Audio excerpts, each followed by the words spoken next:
Taste the Daily. Madurai மாவட்டம் சோழவந்தான் அருகே நிலையூர் பாசன கால்வாய் கட்டடம் சீரமைக்கும் பணிகள் தரமற்ற முறையில் ஒப்பந்ததாரர் கட்டுவதாக குற்றச்சாட்டு எழுந்துள்ளது. மேலக்கல்லில் நிலையூர் கால்வாயில் மிகவும் பழுதடைந்த மடைகள் மற்றும் தடுப்பு சுவர்கள் உடைந்ததால் அதை சீரமைக்கும் பணி நடைபெற்று வருகிறது. இந்த பணிகளை சீரமைக்கும் பணியை ஒப்பந்ததாரர் தரமற்ற முறையில் எம்சாண்ட் சிமெண்ட் கலவைக்கு பதில் ஓடை செம்மண்ணை வைத்து கட்டுவதாக பொதுமக்கள் குற்றம் சாட்டியுள்ளனர். இதனால் சீரமைக்கப்பட்ட இடங்களில் மீண்டும் விரிசல் ஏற்பட்டுள்ளதாகவும் இந்த முறைகேடுகளை அரசு அதிகாரிகள் தடுத்து நிறுத்த வேண்டும் என மக்கள் வலியுறுத்தியுள்ளனர். திறனற்ற திமுக ஆட்சியில் கமிஷன், கலெக்ஷன், கரப்ஷனில் குறியாக இருக்கும் ஆட்சியாளர்கள், அரசு அதிகாரிகள் கூட்டாக சேர்ந்து வரிப்பணத்தை வீணடிப்பதாக மக்கள் குற்றம் சாட்டியுள்ளனர். கரூர் மாவட்டம் தென்னிமலை அருகே வெறிநாய்கள் தாக்கியதில் 5க்கும் மேற்பட்ட ஆடுகள் உயிரிழந்ததால் அதன் உரிமையாளர் சோகமடைந்தார். பொன்னீலியம்மன் பகுதியைச் சேர்ந்த கதிர்வேல் தனது 30 ஆடுகளை மேய்ச்சல் நிலத்தில் விட்டுவிட்டு வீடு திரும்பியுள்ளார். சில மணி நேரம் கழித்து மீண்டும் சென்றபோது 7 ஆடுகள் இறந்து கிடந்ததைக் கண்டு அதிர்ச்சியடைந்தார்.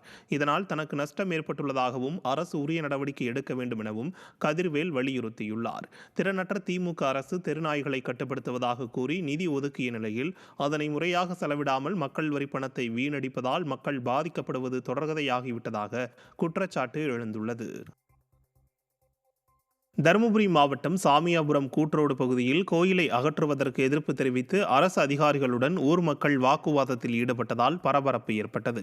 ஓடை புறம்போக்கில் சிறிய அளவில் கோயில் கட்டி அப்பகுதி மக்கள் வழிபாடு செய்து வந்த நிலையில் தற்போது பெரிய அளவில் கட்டப்பட்டது. இதனால் அப்பகுதியில் விபத்து ஏற்படும் ஆபத்து உள்ளதாக கூறி அந்த கோயிலை அகற்ற வேண்டும் என 10க்கும் மேற்பட்ட கிராம மக்கள் மாவட்ட நிர்வாகத்திடம் புகார் அளித்தனர்.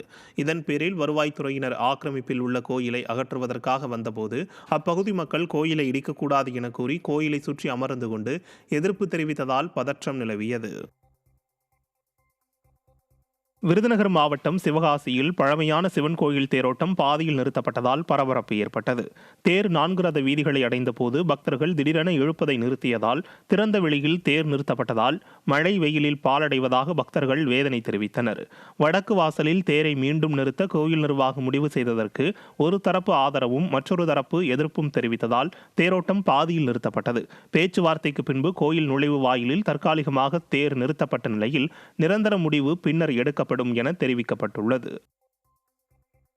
மதுரையில் தனியார் விடுதியில் கடன் தொல்லையால் 2வது மனைவியுடன் தொழிலதிபர் பூச்சி மருந்து குடித்து தற்கொலை செய்து கொண்டார். ஈரோடு மாவட்டம் கோபிச்செட்டிப்பாளையத்தைச் சேர்ந்த பாஸ்கர் ஜேசிபி வாகனம் வைத்து தொழில் நடத்தி வருகிறார். இந்த நிலையில் இவர் கடந்த ஜூன் 1ஆம் தேதி தனது மனைவி கவிதா மணியுடன் மதுரைக்கு வந்து தனியார் விடுதியில் தங்கினார். அவர்களின் அறை கதவு வெகு நேரமாக திறக்காததால் புகாரின் பேரில் அங்கு வந்த போலீசார் கதவை திறந்து பார்த்தபோது கணவன் மனைவி இருவரும் கடன் தொல்லையால் தற்கொலை செய்து கொண்டது தெரிய வந்தது. விடியா திமுக ஆட்சியில் தொழிலதிபர்களுக்கு கடன் உதவி வழங்காமல் அலட்சியம் காட்டி வருவதால் கடன் தொல்லையால் உயிரிழக்கும் சம்பவம் அடிக்கடி நடைபெறுவதாக மக்கள் வேதனை தெரிவிக்கின்றனர். கடலூர் மாவட்டம் சிதம்பரம் அருகே விடியா ஸ்டாலின் ஆட்சியின் மின்வாரியத்துறை அலட்சியத்தால் 2 குடிசை வீடுகள் எரிந்த நிலையில் பாதிக்கப்பட்டவர்களை அதிமுக சட்டமன்ற உறுப்பினர் KA பாண்டியன் நேரில் சந்தித்து ஆறுதல் கூறினார். குரியமங்கலத்தில் மின்கம்பிகள் உராய்ந்து வீராங்கம் மற்றும் செந்தில்குமார் ஆகியோரின் குடிசை வீடுகள் மீது தீப்பொறி விழுந்ததில் 2 வீடுகளும் எரிந்து கருகியது. வீட்டிலிருந்த அனைத்து பொருட்களும் எரிந்த நிலையில் பாதிக்கப்பட்டவர்களை கிழக்கு மாவட்ட செயலாளரும் சிதம்பரம் சட்டமன்ற உறுப்பினருமான KA பாண்டியன் நேரில் சந்தித்து ஆறுதல் கூறி நிவாரணப் பொருட்கள் மற்றும் நிதியுதவி வழங்கினார். மேலும் புதிய வீடு கட்டித்தர நடவடிக்கை எடுப்பதாகவும் அதிமுக சட்டமன்ற உறுப்பினர் உறுதியளித்தார்.